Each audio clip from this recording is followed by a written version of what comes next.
અમુક શાક હસબન્ડ અને છોકરાઓને ખવડાવવાને એટલે માથાના દુખાવા જેવું છે. દૂધી નથી ભાવતી, પરવળ નથી ભાવતા, ગલકા નથી ભાવતા, તો દરરોજ આપણે શાકમાં બનાવીશું અને દરરોજ આપણે નાસ્તા પણ કેટલા બનાવીએ. તો ચાલો આજે એકદમ નવી રીતે પરવળનું શાક બનાવીશું, જેના લીધે દરેક વ્યક્તિ પરવળનું શાક આંગળા ચાટી ચાટીને ખાવાનું છે. તો ચાલો બનાવવાનું સ્ટાર્ટ કરીએ. તો એના માટે અહીંયા મેં 250 ગ્રામ જેટલા પરવળ લીધા છે. એકદમ ફ્રેશ હોય ને એવા જ પરવળ લેવાના છે. હવે જો તમે 3-4 દિવસ પહેલાં પરવળ લાવીને ફ્રીજમાં મૂકી રાખ્યા અને થોડા ઢીલા થઈ ગયા હોય ને, તો 2-3 કલાક એને પાણીમાં પલાળી દેવાના, જેથી પાછા એ ફ્રેશ થઈ જશે. અને એની આપણે છે ને છાલ નથી નીકાળવાની. આ રીતે ફક્ત ચપ્પુની મદદથી થોડું ઘસશું ને એટલે ઉપરની જે છાલ હોય ને એ જ નીકાળવાની છે. અને આપણે છોલવાના નથી. અને ગામડાની પદ્ધતિમાં લગભગ હોરવાનું કે એવું કહેવાય, આપણે ફક્ત હોરવાના છે. અને જો અત્યારે એકદમથી લાઇટ પણ જતી રહે તો વિડીયોમાં તમને થોડું અંધારું લાગશે, થોડું એડજસ્ટ કરી લેજો. તો આ રીતે જ મેં બધા જ પરવળને છોલી લીધા છે.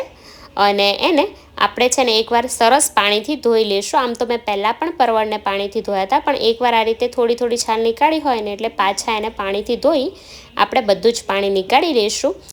અને એક પરવળના આપણે 4 કટકા કરવાના છે. જો આ રીતે વચ્ચે ચેક કરી લેવાનું.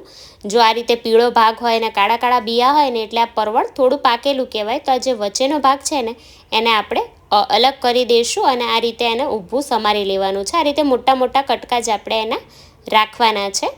બધા પરવળનો આ વચ્ચેનો ભાગ નીકાળવાની જરૂર નથી. જો સફેદ ભાગ હોય અને કૂણા બિયા હોય ને તો એ આપણે રહેવા દઈશું. તો આ રીતે હું બધા જ પરવળના 4 કટકા કરીને રેડી કરી લઉં, પછી તમને બતાવું. જો આ રીતે ટુકડા રેડી થઈ જાય ને એટલે ઉપરથી આપણે 2 થી 3 ચપટી જેટલું મીઠું ભભરાવી દઈશું, જેથી આપણા પરવળ છે ને આપણને ફીકા ના લાગે. અને બધું જ સરસ મિક્સ કરી લઈએ. અને બીજી તરફ અહીંયા મેં સ્ટીમરને સ્ટીમ કરવા મૂકી જ દીધું હતું. તો આ કાણાવાળી જે પ્લેટ છે ને એના ઉપર આપણે પરવળને પાથરી દેવાના છે છૂટા. આ રીતે હાથથી થોડા છૂટા કરી લઈશું. અને હવે મીડિયમ ફ્લેમ ઉપર આને 8 મિનિટ જેટલું આપણે થવા દઈશું. પરવળનો સાવ છૂંદો થઈ જાય ને એટલે આપણે એને સ્ટીમ નથી કરવાના. થોડા છે ને એ કડક રહેવા જોઈએ, સાવ મેશ ના થઈ જાય એટલે આપણે એને સ્ટીમ થવા દઈશું. તો જ્યાં સુધી પરવળ સ્ટીમ થાય ને ત્યાં સુધી આપણે શાક વઘારવાની તૈયારી કરી લઈએ. તો એના માટે અહીંયા મેં 10 થી 12 કળી જેટલું લસણ લીધું છે અને એક મીડિયમ સાઇઝનો આદુનો ટુકડો લીધો છે. આ શાકમાં આદુ લસણનું પ્રમાણ આપણે આગળ પડતું રાખીશું. અને જો અહીંયા 7 થી 8 મિનિટ જેવું થયું છે અને તમે જોઈ શકો છો કે આપણા પરવળ સરસ ચડી ગયા છે, થોડા એ સોફ્ટ થઈ ગયા છે, સાવ છૂંદા જેવા આપણે નથી કર્યા. તો હવે આપણે આને ઠંડા થવા દઈએ અને આપણે આપણા શાક વઘારવાની તૈયારી કરી લઈએ. તો એના માટે અહીંયા મેં એક પેનમાં અત્યારે 3 ટેબલ સ્પૂન જેટલું તેલ લીધું છે. આ શાક છે ને કોરું છે એટલે તેલ આમાં થોડું વધારે જશે, પણ જો તમારે ઓછું તેલ લેવું હોય ને તો તમે અહીંયા ઓછું પણ કરી શકો છો. પણ તેલ સાવ ઓછું હશે ને તો ટેસ્ટમાં જેવી મજા જોતી હશે ને એવી નહીં આવે. તો એમાં આપણે છે ને અડધી ચમચી જેટલી રાઈ ઉમેરી દઈશું. રાઈ ફૂટી જાય એટલે થોડી આમથી હિંગ ઉમેરવાની છે અને સાથે આપણે અડધી ચમચી જેટલું જીરું ઉમેરી દઈશું. આપણે જે આદુ અને લસણની પેસ્ટ કરીને રાખી હતી એ બધી જ આપણે ઉમેરી દેવાની છે. અને તેલમાં આદુ લસણને એની કચાશ દૂર થઈ જાય, થોડો કલર ચેન્જ થાય ને સુગંધ આવવાનું સ્ટાર્ટ થાય ને એટલું થવા દઈશું. જો આદુ લસણ કાચું રહ્યું ને તો પછી શાકમાં જોઈએ ને એવી મજા નહીં આવે. એટલે પ્રોપર એને તેલમાં સંતળાવા દેવાનું છે આપણે.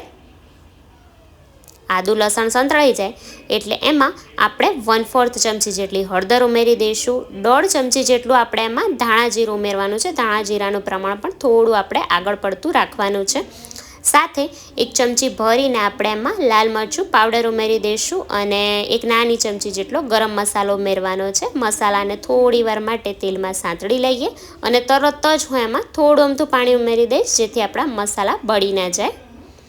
તમારે આ બધા જ મસાલા એક વાટકીમાં ભેગા કરીને એક સાથે ઉમેરવા હોય ને તો તમે એ રીતે પણ કરી શકો છો, પણ એ વાતનું ધ્યાન રાખવાનું કે મસાલા બળવા ના જોઈએ.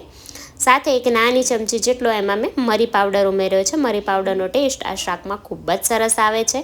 3 ચમચી જેટલો આપણે એમાં શેકેલા શિંગદાણા અને તલનો ભૂક્કો ઉમેરવાનો છે. આ મારી પાસે રેડી જ હોય છે ફ્રીજમાં, હું રાખું જ છું, જેથી કોઈ પણ શાકમાં તમે ઉપરથી આને ઉમેરો ને તો સરસ મસાલેદાર આપણું શાક થતું હોય છે. બધું બરાબર આપણે મિલાવી લઈએ અને એમાં હું 1 ચમચી જેટલો અહીંયા મેં અથાણાનો જે મસાલો આવે ને એટલે કે મેથીયાનો મસાલો એ લીધેલો છે. આપણું એક સ્ટાર ઇન્ગ્રીડિયન્ટ છે. આ શાકનો મેઇન સ્વાદ આમાંથી જ આવે છે. સાથે અડધી ચમચી જેટલો એમાં હું ગોળ ઉમેરી દઈશ. ગોળ ઉમેરવો અહીંયા ટોટલી ઓપ્શનલ છે. જો તમારે ના ઉમેરવો હોય ને તો તમે એને એવોઇડ પણ કરી શકો છો, પણ આ રીતે થોડા પ્રમાણમાં ઉમેરો ને તો શાકનો ટેસ્ટ વધારે સરસ આવતો હોય છે.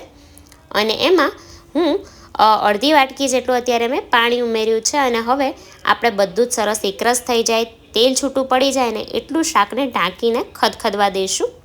તો આને હું બીજા ગેસ ઉપર ટ્રાન્સફર કરી લઈશ અને આ ગેસ ઉપર હું એક નાનું એવડું લોઢિયું મૂકી દઈશ. એમાં પણ આપણે લગભગ 3 ચમચી જેટલું તેલ લઈ લેવાનું છે. તેલને એકદમ સરસ ગરમ થવા દેવાનું છે. અને જો બીજી બાજુ આપણી ગ્રેવીમાં સરસ તેલ છૂટું પડી ગયું છે તો એ સાઈડનો ગેસ હું બંધ કરી દઈશ. અને અહીંયા આપણું તેલ એકદમ સરસ ગરમ થઈ ગયું છે. તો હવે આપણે એમાં પરવળ ઉમેરી દઈશું. અને અહીંયા ગેસની ફ્લેમ આપણે એકદમ ફાસ્ટ રાખવાની છે. આપણે આને શેલો ફ્રાય કેવા કરતા હોય એવું કરવાનું છે. થોડા એને ક્રિસ્પી થવા દેશો અને થોડી બ્રાઉન ઇફેક્ટ આવે ને એવું આપણે થવા દેવાનું છે. એટલે ગેસ જો તમે ધીમો રાખશો ને તો પરવળ કૂક થશે, એમાં એ ઇફેક્ટ નહીં આવે. એટલે ગેસની ફ્લેમ એકદમ ફાસ્ટ રાખીશું. સાથે આપણે એને થોડી વારે હલાવતું રહેવાનું છે, જેથી એક બાજુથી એ સાવ બળી જાય એવા ના થઈ જાય. એટલે વારંવાર જો એને હલાવી રહી છું અને ફાસ્ટ ગેસ ઉપર જ આપણે આને 1 થી 2 મિનિટ જેટલું થવા દઈશું. અત્યારે તમે નાનું લોઢિયું લીધું છે, તમે પોળું પેન લેશો ને તો પણ સરસ એ એક ક્રિસ્પી ઇફેક્ટ આવી જાય ને એકદમ સરસ આવશે. તો હું પહેલાં પરવળને સરસ એ રીતે થવા દઉં શેલો ફ્રાય અને પછી તમને બતાવું.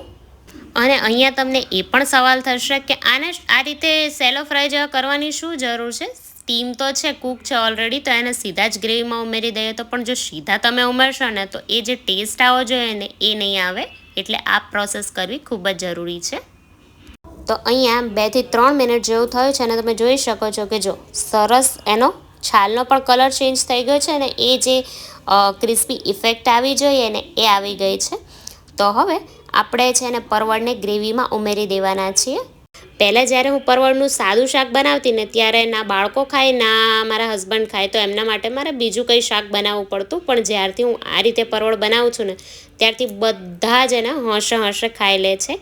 એટલું ટેસ્ટી આ શાક લાગવાનું છે. તો એકવાર તમે આને ચોક્કસથી ટ્રાય કરજો. બધું જ સરસ મિક્સ કરીને હજુ આપણે જો આમાં મીઠું નાખવાનું રહી ગયું છે તો ઉપરથી આપણે આમાં સ્વાદ પ્રમાણે મીઠું ઉમેરી દઈએ. અને હવે ઢાંકીને આને 2 મિનિટ જેટલું થવા દઈશું, જેથી બધું જ એકબીજામાં સરસ રીતે મસાલા અને પરવળને બધું ભળી જાય. તો અહીંયા 2 મિનિટ જેવું થયું છે અને આપણો એકદમ ટેસ્ટી એવા અચારી પરવળનું શાક બનીને રેડી થઈ ગયું છે. ઉપરથી આપણે ભરપૂર પ્રમાણમાં ધાણા ઉમેરીને આ શાકને સર્વ કરીશું. આ શાક છે ને તમે રોટલી અને રસ સાથે ખાશો ને તો ખૂબ જ સરસ લાગે છે. સાથે સાથે ખીચડી સાથે પણ આ શાક ખૂબ સરસ લાગે છે. તો એકવાર મારી આ રીતે આ શાક બનાવીને ચોક્કસથી ટ્રાય કરજો અને પછી મને કહેજો કે કેવું બન્યું હતું. તો આજની મારી આ મહેનત તમને ગમી હોય તો વિડીયોને લાઇક, શેર અને ચેનલને સબસ્ક્રાઈબ ચોક્કસથી કરી દેજો. તો ચાલો ફરી મળીશું આવી જ એક નવી રેસિપી સાથે. ત્યાં સુધી બધાને જય માતાજી.